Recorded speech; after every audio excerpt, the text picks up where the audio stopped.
Welcome, family, to today's show. We have dubbed it The State of Affairs, where we feel the pulse of the reality of things by interacting with real people, with real lives. We have our guest, Mr. Calvin. Welcome. And maybe as a way of introduction and for the benefits of those who do not know you, you could introduce us and tell us what you do. Karibu sana. Asante. Thank you, viewers. My name is Calvin Mbeda, and I work with the research organization, and mostly I deal with adolescents. Yes. Okay. Here in Kisumu? Here in Kisumu. Okay. Now, you're the right person to have on this show today. We have been dealing with purity and examining sexual purity from different perspectives. And you are in the field of research. I imagine you deal with data. I imagine you deal with statistics. Maybe you could tell us what are some of the factors that contribute to sexual activity among the adolescent? Thank you, Pastor Mbaka. There are so many factors that put young people at an elevated risk of HIV. And adolescence and early adulthood is a critical period of development when significant physical and emotional changes occur. And adolescents and young people have growing personal autonomy and responsibility for their human health. The transition from childhood to adulthood is also a time for exploring and navigating peer relationships, gender norms, sexuality, and economic responsibility. Let me just ask you. Yes. When we talk about an adolescent, maybe you could give us an age. Where are we starting So from? we categorize adolescents as from age 10 to 24, or young people. We call them adolescents and young people. Okay, 10. From age 10 to 24. 10 is a child in class. 10 is in class 4, is it? Class 4? Class Yeah, 4. Around class 4. Yes. Isn't that a little bit too early? It's not too early. Okay. Yeah, because actually when you see the trend of HIV infection, actually this is the group that are mostly affected. Okay. Yes. Okay. Yeah, so just it's go from on. age 10 to 24. 10 to 24. Yes. Okay, thank you very much. So another factor that we've seen, I can call it intergenerational sex. So this means when young people have sexual relationship with older people. And this has been thought to be a very big driving factor to HIV infection. Older partners are more likely to be living with HIV, therefore risking exposure to young people, and are more likely to expose a young person to unsafe sexual behaviors, such as low condom use. Let me ask something. Yes. Is there some myth? There are those who believe that if they have children, they have sex with these children, they will be cured of HIV. What would drive someone to do that? Of course, there are myths, and these are myths that have been recorded in our African cultures, but that is not the truth. Once you have HIV, you have HIV, regardless of whether you have sex with a young child or a young person. You still have HIV, and you cannot get cured. Okay. Because we know HIV does not have a cure. Okay. They're just drugs that prolong the life of a person who is infected, but it doesn't have a cure. Okay. Despite the fact that we have so many researches that are upcoming in terms of cure, still not yet the researchers and the scientists have not found a cure for HIV. Okay. Yes. Okay. So I was telling you of the intergenerational sex, and in many instances, you'll find that the age-disparate sexual relationship takes place between older men and young or adolescent women, and are transactional in nature. That means that they are motivated by the implicit assumption that sex will be exchanged for material support or other benefits. So poverty, is it Thabo Mbeki who was saying that poverty is a driving factor? Of course, poverty is a driving factor. Because when I lack something and there is someone who is able to provide for me in exchange for sex, definitely, if I'm not careful, I'll have to give in as an adolescent for me to be able to get something in order to acquire something Because we know also adolescents are attracted by trends and fads. If I see my friend having a new cloth, the hairstyle is well done, A phone. and I don't have, definitely if someone approaches me to have sex in order to get this, I'll just give in as a young person. So in essence, because of our media and our exposure, there's a higher predisposition for the youth. Let's say like in Kisumu where we are, young children will be attracted because of desire and ambition and the things they see. Definitely. Okay. Yes. Well, that's good to know. So again, the early sexual debut, despite the fact that the age sexual debut is rising. What is sexual debut? Maybe for the sexual benefit debut of is the age when you have first sex. And from research that have been done, we've seen that the age of sexual debut is rising. People are not having sex at an early age, but at an older age. But in Africa, it is still relatively low. In many countries, particularly Africa, and lower among adolescent boys, adolescent girls than in boys in low and middle income countries. So that means that sexual experience and first exposure comes early to girls than boys? Yeah, comes early to girls than boys, because even their maturity is totally different. Okay. Yes. Okay. Yeah. So, just like I was mentioning, while only a small percentage of adolescents will become sexually active before age 15, evidence suggests that some children as young as 5 are exposed to sexual activities directly or indirectly through the child marriages and forced sex activities that are happening. Yes. And that one is happening even in Kisumu? It is happening even in Kisumu. Even though cases are not being reported, but they are happening all over. Okay. Yes. Okay. Go on. So those are the major ones that I can mention. Yes. So it means that we are no longer, it's no longer a problem of the West, in short. It's here with us. It is here with us. Okay. It is here within our communities. And I know my friend will talk about the GBV, that is the gender-based sexual violence that is happening. And the corona has exposed this. Because as in the norm, most of us, we are going to work, we were never used to stay with our families back at home. But now that people are working from home, I think the numbers could have risen in terms of the GBV cases that you are seeing. Yes. So Calvin, there's something I'm wondering. An adolescent is living in a plot. We are having quarantine for corona. Is it that, and there's a girl or a boy, is it that we'll have alternative activities like going to the shamba, sports? Would that help? Yes, that one might help. When you're growing up, we did a lot of sports. We did a lot of creative ideas. But again, we have to cope up with the challenges that are facing us. I remember during those times, we had a lot of fields of play.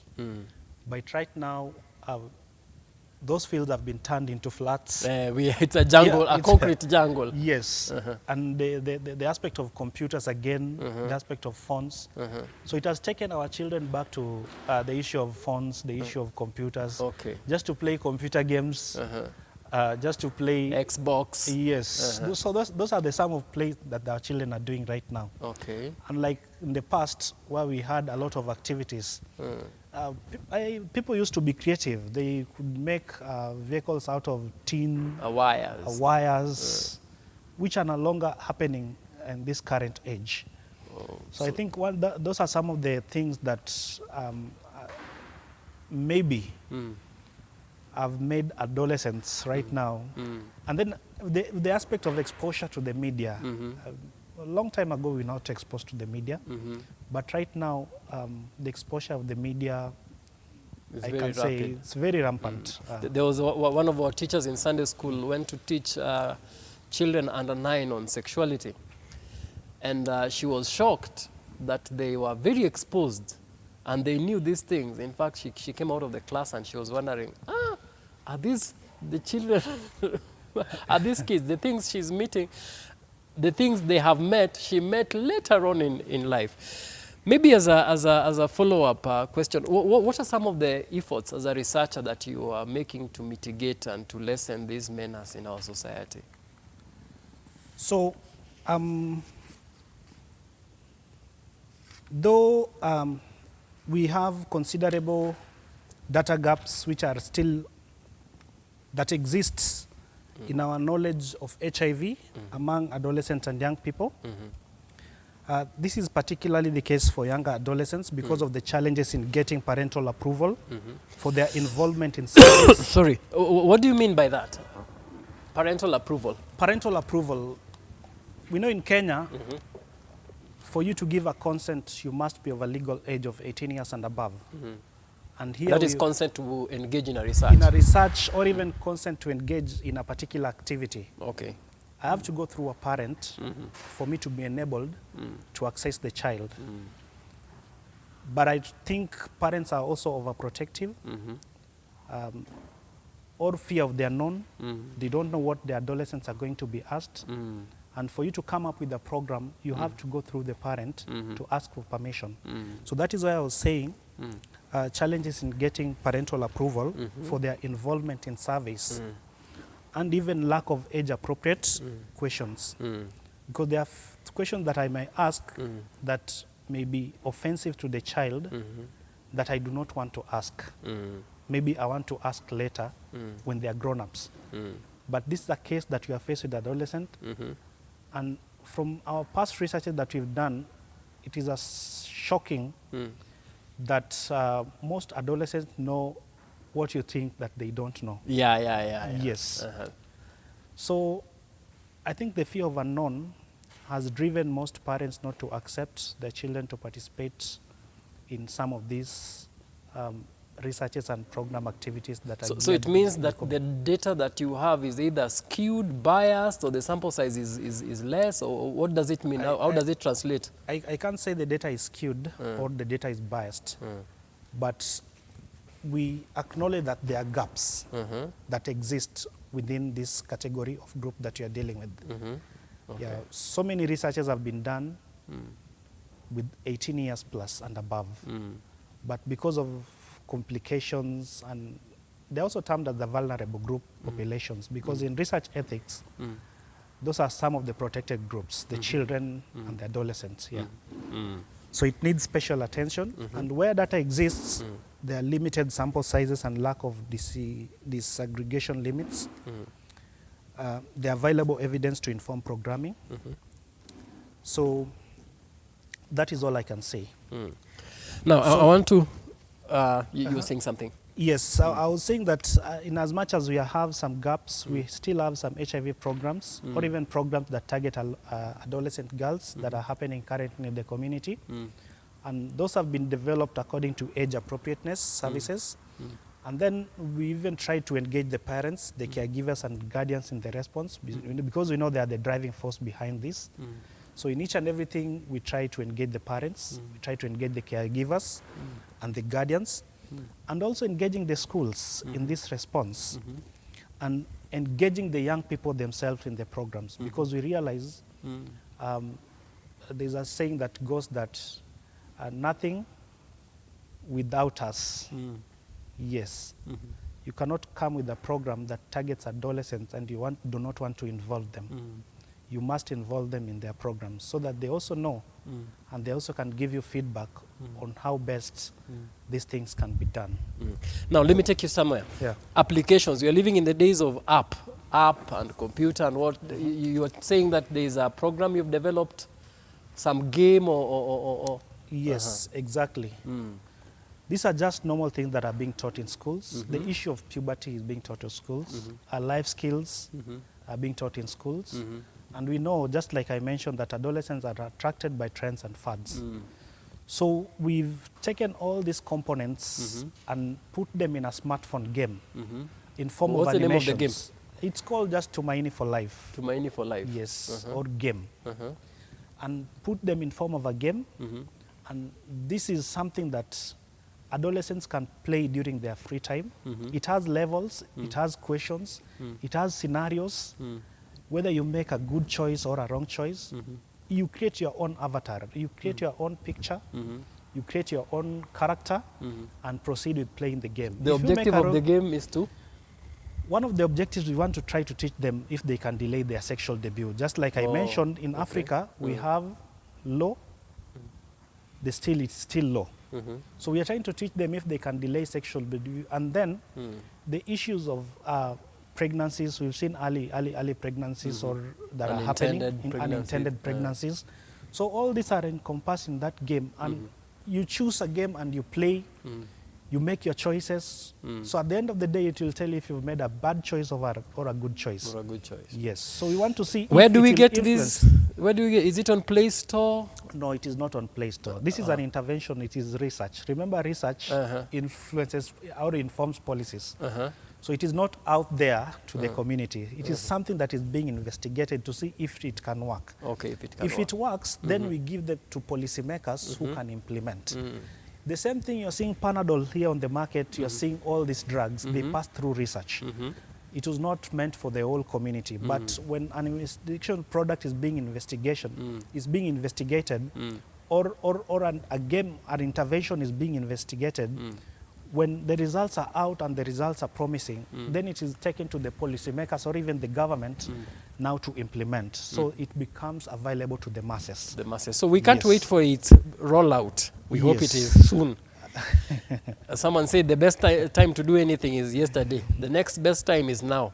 Okay. Now, they say that it takes a village to raise a son, a team to win a championship. There are various entities who are trying, making their efforts, as in church we call at purity. How is the church doing? How are you seeing mainline church vis-a-vis our Mabati churches? How are you seeing us doing? Yeah, if you were to give us a score.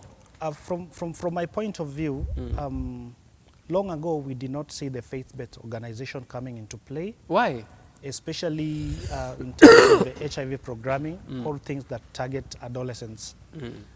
But right now I'm happy that some mainstream churches are coming in and are supportive towards HIV programming and even coming up with activities that are geared towards young people.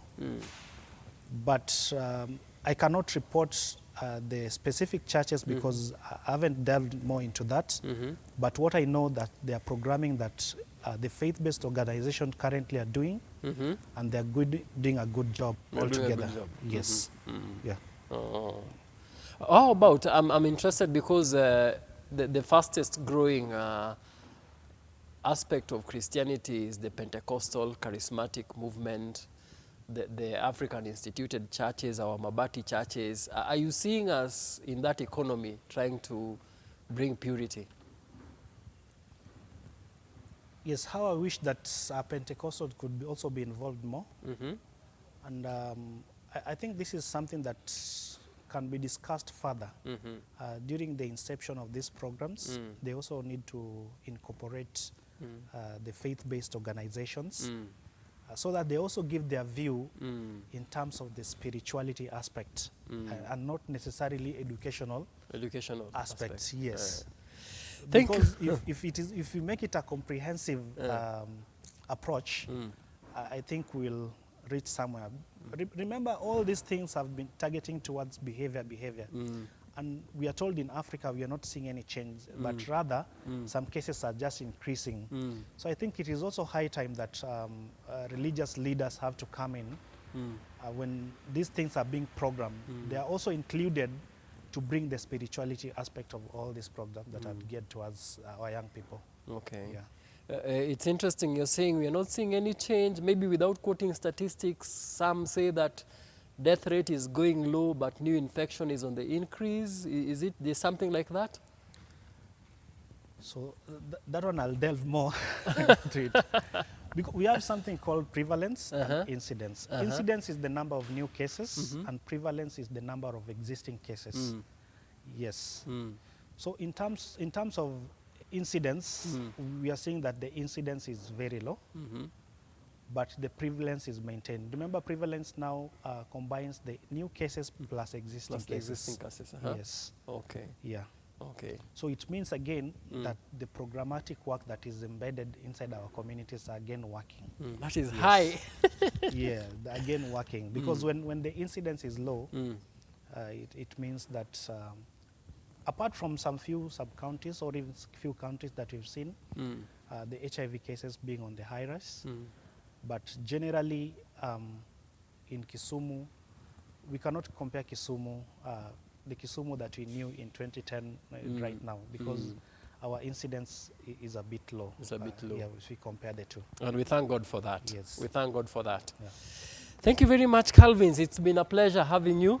Thank We are you going so to much. call on you another time. Thank you. May God bless you as you continue as a researcher and as a scientist. Thank you. Karibu sana. Asante. That's all we had for you today. We are glad that you joined us. Let us meet next time. Thank you.